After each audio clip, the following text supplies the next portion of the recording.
Okay, let's dive into this. Welcome to today's explainer. I am putting my historian hat firmly on for this one because, well, we're embarking on a truly fascinating journey. We're going to trace the evolution of American civic action. We'll be starting from the incredibly active, boots-on-the-ground, grassroots activism of the 1970s and taking it all the way to the highly digital, hyper-polarized, and, let's face it, fragmented political landscape we find ourselves navigating today. You know, if you want to understand how our current society debates, dissents, and demands change, you absolutely have to understand the foundations laid 50 years ago. So let's look at the data and the history to see exactly how we got here. To really grasp the modern era, we've got to set our historical baseline in the early 1970s. Just think about this quote for a second from political scientist Arthur H. Miller. He points out this widespread discontent, but what's really alarming is the rapid degree of change over just 6 years. Following the trauma of the Vietnam War, the shock of the Watergate scandal, and the sting of economic stagflation, well, the American system just seemed completely out of control to the average citizen. What our sources reveal here is a massive, unprecedented crisis of institutional confidence. The public was rapidly withdrawing its loyalty from the political establishment, and, as Miller points out, the sheer speed of this alienation was literally startling. It completely set the stage for a new kind of resistance.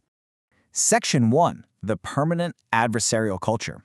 And this brilliantly illustrates how while political leaders in Washington were super focused on bipartisan consolidation and projecting national unity, a permanent adversarial culture was forming right beneath the media's radar. It acted as a huge strategic counterforce. Let's look at 4 pillars of this dissent. First up, the anti-nuclear movement. You had groups like the Plowshares 8, literally taking sledgehammers to smash missile nose cones at a General Electric plant. No way, right?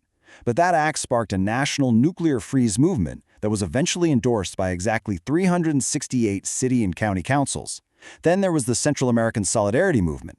Over 60,000 Americans pledged physical civil disobedience to prevent an invasion of Nicaragua, fundamentally challenging the morality of supporting death squad regimes in El Salvador. At the same time, Cesar Chavez and the United Farm Workers were organizing strikes and fasts that brought immense international attention to cancer clusters affecting Latino laborers. And right alongside that, gay and lesbian rights groups used Stonewall commemorations to forcefully inject the AIDS epidemic into the national conversation. The big takeaway from all this activism was intensely physical, deeply community-driven, and it really relied on people putting their actual bodies on the line. Now, this groundswell of physical activism was backed by a profound shift in public perception.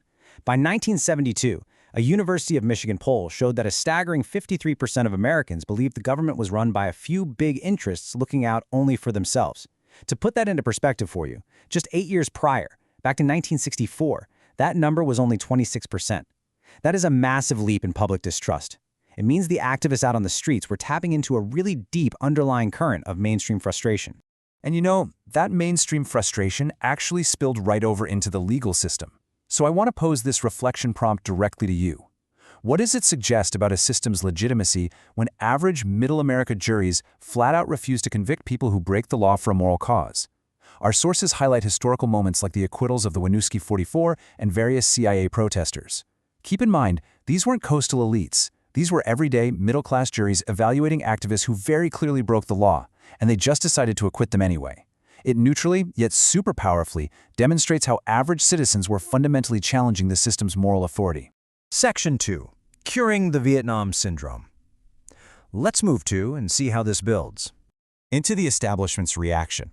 See, the political establishment recognized this phenomenon they called the Vietnam Syndrome, which was basically the public's deep, almost reflexive resistance to foreign military interventions. For Washington, this was a massive hurdle to projecting global power, and their pushback was really systematic. In 1973, Congress passed the War Powers Act, ostensibly to restrain the president. But fast forward to the 1975 Mayaguez affair, and the executive branch just bypassed those reforms to aggressively assert military authority anyway.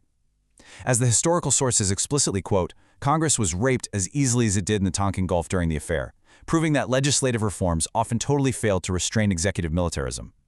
By 1991, during the Gulf War, the government utilized tight press censorship and highly curated smart bomb imagery, specifically to manufacture patriotic fervor and officially cure the syndrome. But the adversarial culture didn't just disappear, it evolved. Consider this. In 1992, during the 500th anniversary of Christopher Columbus's arrival, the Rethinking Columbus movement fundamentally countered the official government celebrations. By shifting the historical narrative from a story of discovery to a story of genocide, activists directly challenged the foundational ideas of Western civilization.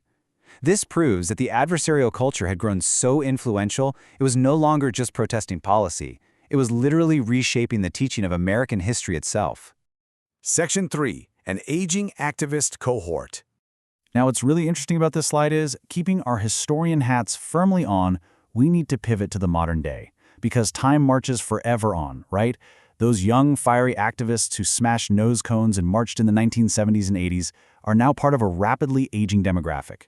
The sheer scale of this change is staggering.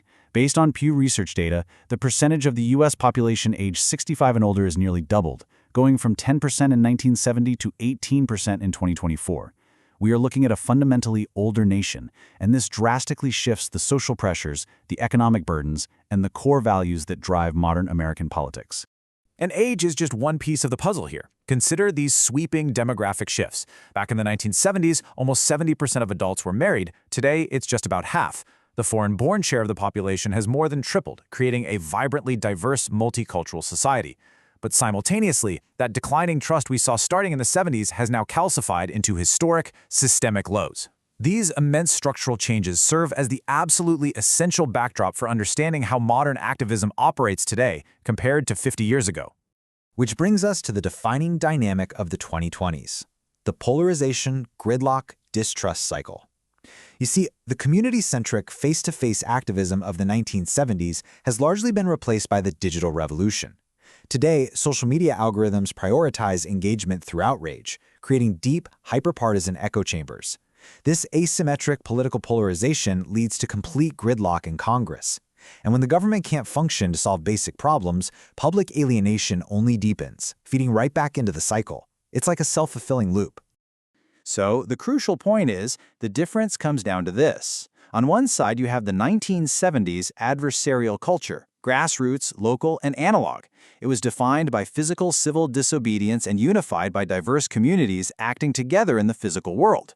On the other side, you have today's institutional fragmentation, digital, algorithmic, and deeply polarized. We now self-sort into digital echo chambers in geographical landslide counties. It neutrally illustrates a pretty stark reality. The aging 70s cohort and the new generations following them must now navigate a political landscape that is technologically connected yet functionally fractured. Which leaves us with this final, vital question. As the 1970s activist cohort ages into their senior years and a new digital generation takes the reins, can the United States leverage its historical capacity for renewal? Can we bridge today's hyper-polarized fragmentation, or are we permanently locked in this cycle of institutional distrust? The historical journey from analog dissent to digital division shows us that while the methods change, the struggle for the soul of the system never stops.